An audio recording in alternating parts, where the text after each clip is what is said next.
আসসালামু আলাইকুম viewers, welcome to Cook's Diary. আজকে শেয়ার করব একটি বিখ্যাত রেসিপি, নোয়াখালীর খোলা জালি পিঠা বা খোলা জা পিঠা। এটা বাংলাদেশের একটি ট্রেডিশনাল পিঠা। রেসিপিটি কিছু টিপস এবং ট্রিক্সের মাধ্যমে শেয়ার করব, যাতে যারা বিগিনার আছেন, নতুন রাঁধুনি, তারাও বানাতে পারেন। তাহলে চলুন স্টার্ট করি। আমি এখানে একটা বোলের মধ্যে চালের গুঁড়ো নিয়ে নেব 3 কাপ।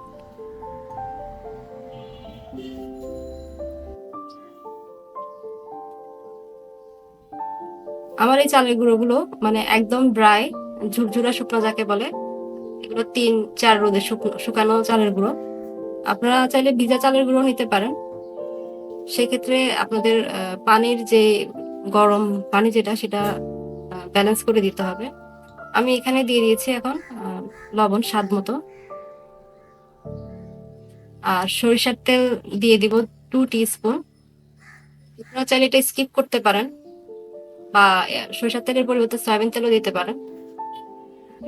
রেসিপির সাথে এটা সার্ভ করি, তখন আমি একটু সরিষার তেল ইউজ করি, এতে সরিষার তেলের স্মেলটা ভালো লাগে। যেহেতু চালের গুঁড়োগুলো অনেক ড্রাই ছিল, আমি ফুটন্ত গরম পানি ইউজ করেছি। প্রথমে 2 কাপ পানি দিয়ে আমি চামচ দিয়ে ভালো মতো নেড়ে নিব। যখন হালকা ঠান্ডা হয়ে আসবে, তখন আমি এটা হাত দিয়ে ভালো মতো মেখে নিব। খুব ভালো মতো হাত দিয়ে কষলিয়ে কষলিয়ে মেখে নিব, যাতে আটা সফট হয়ে যায়, পানিটা খুব সুন্দরভাবে পুরির সাথে মিশে যায়।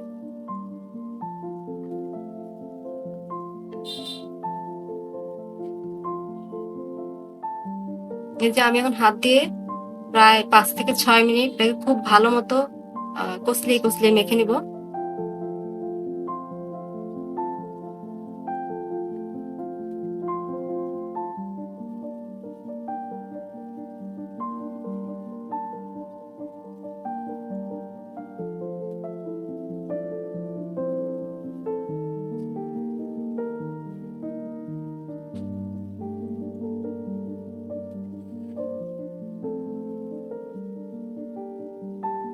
এভাবে মাখার কারণে আপনার পিঠাতে অসংখ্য জালি হবে, আর পিঠাটা অনেক সফট হবে। কারণ এই যে মাখার কারণে এখানে অনেক বাতাস ঢুকতেছে। এই চালের যে ময়ান, যেটা চালের গুঁড়ির, এটার মধ্যে অনেক বাতাস ঢুকবে। এই বাতাসের কারণে অনেকগুলো ছোট ছোট ছিদ্র যুক্ত জালি হবে।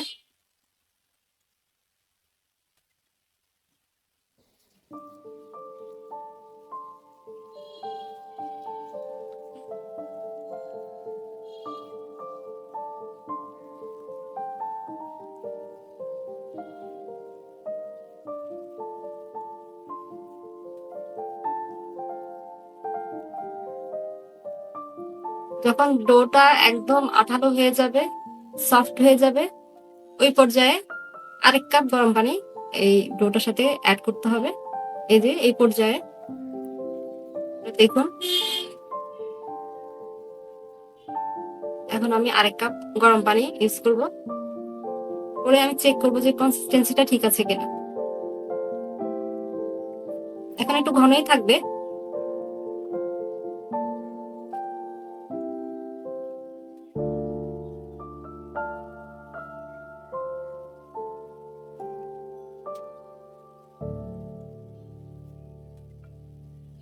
আমি এটা এখন আধা ঘন্টা রেস্টের জন্য রেখে দিব। এটা রেস্টের জন্য আধা ঘন্টা রেখে দেওয়ার কারণে আপনার এই চালের গুঁড়োগুলো পানি সোক করে অনেকটা নরম হয়ে ফুলে গিয়েছে, এবং গোলাটা অনেকটা ঘন হয়ে এসেছে। আমি এখানে আরো একটু পানি ইউজ করব, তাহলে আমার পিঠাগুলো একটু পাতলা পাতলা হবে। আপনারা যদি মোটা পিঠা বানাতে চান, তাহলে পানি সামান্য ইউজ করবেন। আমি একটু পাতলা টাইপেরই বানাবো, এর জন্য আমি আরেকটু 1/3 কাপের মতো পানি ইউজ করবো এখানে।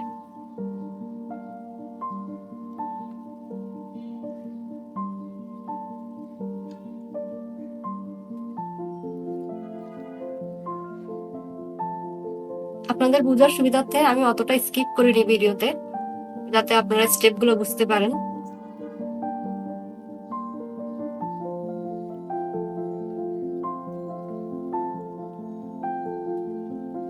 এখন এখানে 2টা ডিম ইউজ করব। আপনারা চাইলে ৩ টাও দিতে পারেন। যেহেতু ৩ কাপ চালের গুঁড়ি নিয়েছি, আমি ২ টাই দিব।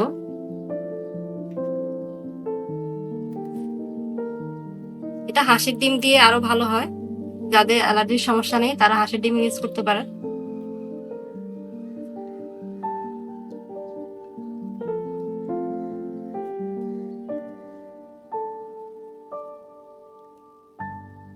ডিম দিয়ে এটাকে ভালো মতো ডিমটা এই গোলার সাথে মিক্স করে নিতে হবে। এই যে আমার গোলার কনসিস্টেন্সিটা আপনারা দেখতেই পাচ্ছেন। আমি একটা খোলা নিয়েছি। এটা খোলাটা অনেক পুরনো, প্রায় ৪ বছর আগের খোলা। এটাকে খুব ভালো মতো গরম করে নিতে হবে। কারণ মাটির খোলা যত ভালো গরম হবে পিঠাটা তত সুন্দর হবে। পিঠা তত তাড়াতাড়ি উঠে যাবে। খুব ভালো মতো গরম করতে হবে। ইভেন চুলার গরমটা আপনাকে মানে আঁচটা আপনাকে দেখতে হবে যে সব দিকে ঠিকমতো লাগছে কিনা।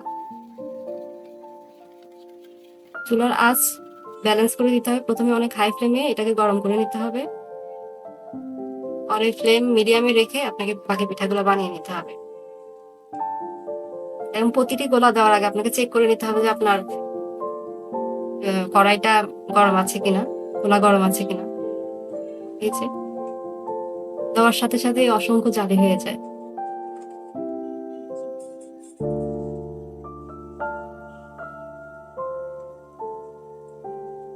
তো খোলায় একটু তেল ব্রাশ করে নিলে আরো ভালো হয়। তেল ব্রাশ করলে খুব সহজে উঠে যায়। আর নতুন খোলা হলে সেক্ষেত্রে আপনার এই খোলাটাকে অনেকক্ষণ গরম করতে হবে। হাই ফ্লেমে গরম করে একটু তেল দিয়ে হাই ফ্লেমে অনেকক্ষণ গরম করে নিতে হবে।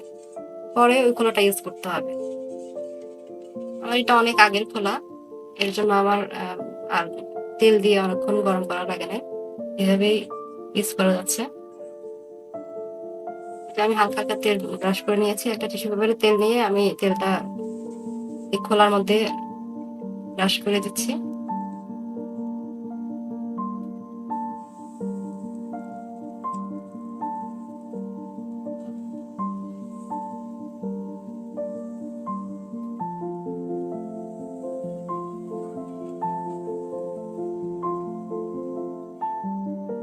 পিঠা হতে বেশি সময় লাগে না।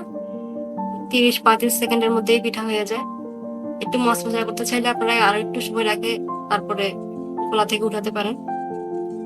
যেমন আমার এই পিঠাটা আমি একটু মচমচা করেই নামিয়েছি। এই যে দেখেন খুব ইজিলি উঠে যায়।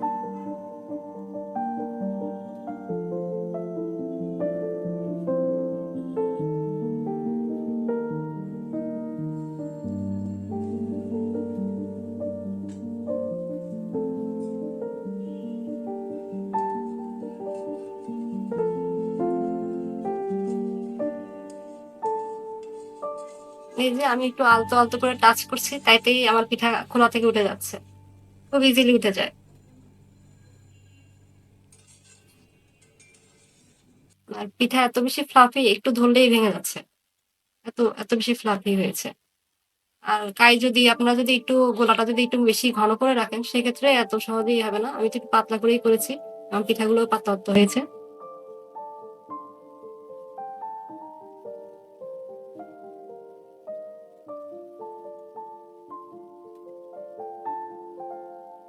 এই যে অসংখ্য ছিদ্রযুক্ত খোলা জালি পিঠা। আপনারা বাসায় ট্রাই করে দেখবেন। আমাকে জানাবেন কেমন হয়েছে।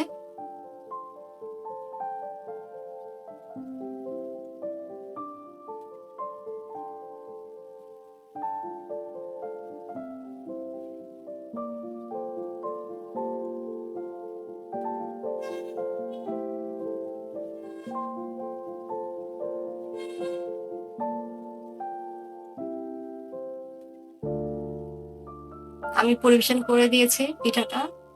এটা আমি মুরগির মাংস ভুনার সাথে করেছি পরিবেশন।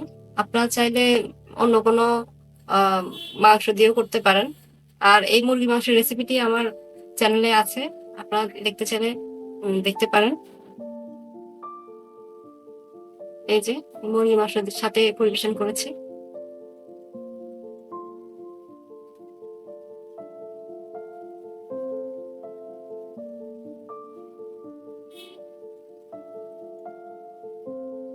আপনাদের যদি এই ভিডিওটি ভালো লেগে থাকে তাহলে আমার চ্যানেলটিকে সাবস্ক্রাইব করবেন, লাইক করবেন, কমেন্ট করতে ভুলবেন না।